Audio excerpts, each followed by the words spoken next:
if you are someone who experiences that voice of self-doubt, that voice in your mind that basically says like, I don't think what you want to do is possible, it's not going to work, you're not good enough, there's not enough people who want to buy the thing I want to offer. If you experience that voice, I really want you to listen to this video. I ran a really powerful coaching call today, and my client and I, we were discussing this voice of doubt, and I asked her the question, like, why do you think the voice is there? Like, how is it helping you? How is it serving you? How is it protecting you? And she's super intuitive. She immediately answered like, oh, it's there to make sure that I'm not too delusional. So I asked what she meant by that. And she explained that if she was to just like expect the best and to be in this energy of, my gosh, like everything's going to work out, it is possible, and then something goes wrong, then that could feel like a shock to her system. That could feel really debilitating or destabilizing. And so by having that voice of doubt, she's protecting herself from that outcome. But of course, I'm sure if you're someone who experiences this too, you think you're protecting yourself, but really you're holding yourself back from being able to try, because if you're constantly sitting with that voice of doubt, it's very hard to take productive actions and to move yourself forward. So we feel like the voice is serving us, or maybe part of us feels like the voice is serving us, but ultimately it is not.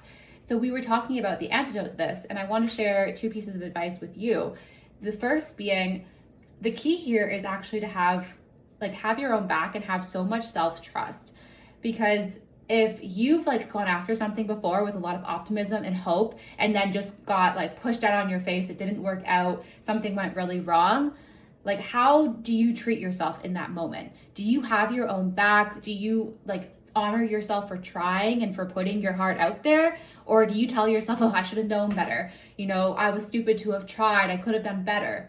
Because if you know you're not going to treat yourself well when things don't go well, you're never going to be able to take that leap of faith and actually believe in what's possible. But if you know I've got my own back no matter what, then suddenly that risk of beating yourself up in the future goes away, and you're removing part of that resistance. And the second part to this, I want to introduce to you this idea of strategic delusion.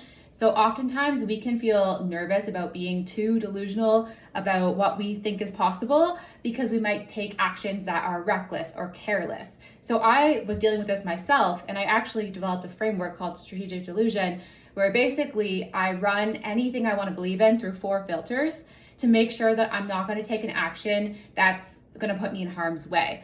But if I pass these 4 filters, then at that point, it basically just makes sense to be delusional. I might as well fully believe in myself, as long as I've got my own back and I believe that I'm going to support myself no matter the outcome, and also ultimately know that experiencing things like disappointment and things going wrong, that's just part of the human experience, and it's okay, and I can just have my own back through those things and it will be fine. And I'm also practicing strategic delusion, so I'm not taking actions that are so out there that I'm taking unnecessary risk. You'll get it if you read my guide. I'm able to just let go of that voice of self-doubt, and it feels safe to let it go. I can almost communicate with that voice of self-doubt and say, I'm good, I've got myself, you don't actually have to be here to protect me anymore.